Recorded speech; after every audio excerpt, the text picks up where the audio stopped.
Video vytvoril americký geológ Timothy Catron z portálu Geology Hub s podporou Európskej únie vďaka projektu od neformálnej skupiny Kožare z Cabova. Cieľom je podeliť sa o niekoľko nádherných geologických prvkov na území Slovenska. Výbuchy sopiek sú jedným z energeticky najnáročnejších prírodných javov na našej planéte.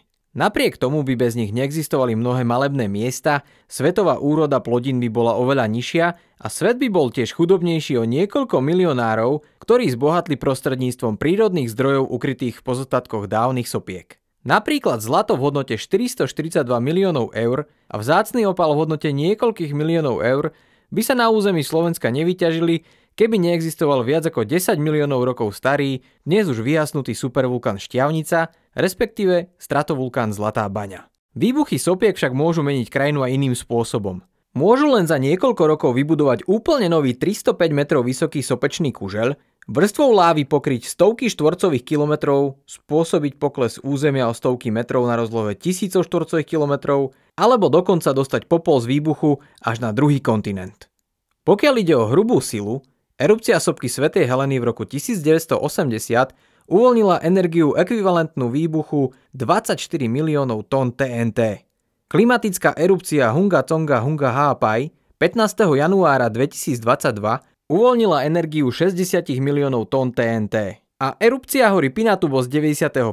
uvoľnila energiu ekvivalentnú až 70 miliónom tón TNT. Z tohto dôvodu by nemalo byť prekvapením, že sopky môžu časť svojej energie využiť na výrobu elektrickej energie pre stovky miliónov ľudí. Deje sa tak prostredníctvom tzv. Geotermálnych elektrární, ktoré od roku 2022 dodávajú 8,3% elektrickej energie na našej planéte.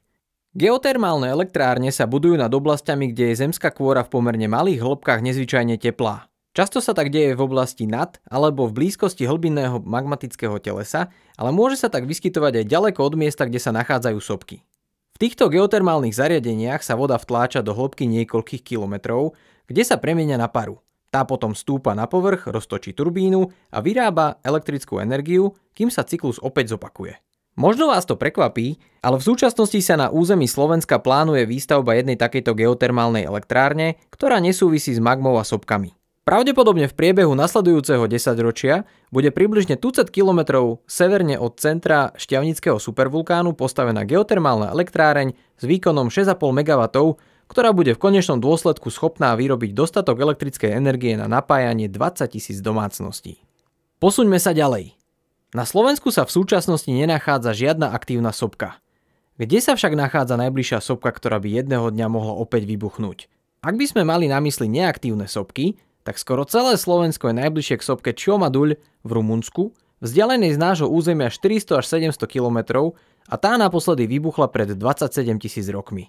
Na krajnom západe Slovenska však existuje úzky pas krajiny, ktorý je najbližšie k neaktívnemu sopečnému poľu Východný Eifel, ten je v Nemecku a vybuchol pred 13 000 rokmi. Ak by sme však vychádzali len z najbližšej aktívnej sopky, severná polovica Slovenska sa nachádza najbližšie k nemeckému sopečnému poľu Západný Eifel, a to naposledy vybuchlo pred 10 300 rokmi, zatiaľ čo južná polovica sa nachádza najbližšie k talianskej sopke Albánske vrchy, ktorá vybuchla len pred 5500 rokmi.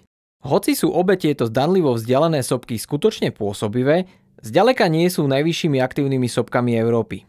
Tento titul by totiž patril ruskej ľadovcom pokrytej hore Elbrus, ktorá sa týči do výšky 5642 metrov a naposledy vybuchla v roku 50 nášho letopočtu.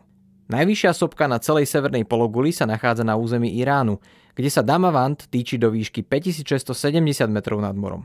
Za najvyššou činnou sopkou na našej planéte by sme však museli ísť na hranicu Čile a Argentíny, kde sa nachádza sopka Ojos del Salado, ktorá naposledy vybuchla v roku 1993 a týči sa do výšky 6893 metrov nad morom. Všetky tieto sopky sa vyskytujú v oblastiach planéty, kde cez zemskú kôru z vrchného plášťa s tlakom stúpa roztavená magma. K tomuto vzostupu dochádza najmä vďaka jednoduchému rozdielu hustoty. Keď je menej hustá vnikajúca magma obklopená hustejšou horninou, prirodzene stúpa. Pri pokračujúcom stúpaní sa bublinky plynu nakoniec dostanú z roztoku a rozpínajú sa, čo spôsobí ďalšie rozpínanie materiálu ako celku, ktorý ho poháňa nahor a spôsobuje pukanie nadložných hornín. K tomu často dochádza pozdĺž vopre predisponovaných oblastiach oslabenej kôry, čo nakoniec vedie k vyvrhnutiu lávy na povrch.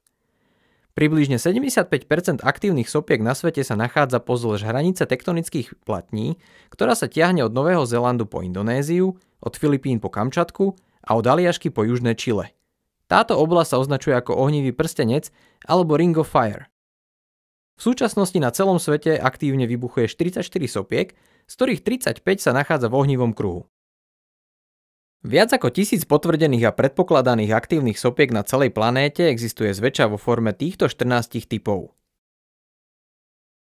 Stratovulkány, štítové sopky, pyroklastické štítové sopky, lávové dómy, lávové kužele, žeravinové kužele, podmorské sopky, subglaciálne sopky, ktoré môžu vytvárať subglaciálne kopce, tindary a nádherné ploché vrcholy tujas, prepojené prieduchy a pukliny, ktoré vytvárajú tzv. Rady kráterov, puklinové prieduchy, kaldery, márové sopky, tufové prstencové sopky a napokon tufové kužele. Na Slovensku sa medzi vyhasnutými sopkami nachádzajú 4 z týchto typov. Vrátanie pyroklastických kuželov, početných stratovulkánov, niekoľkých z veľkej časti zasypaných kalder a niekoľkých lávových dómov.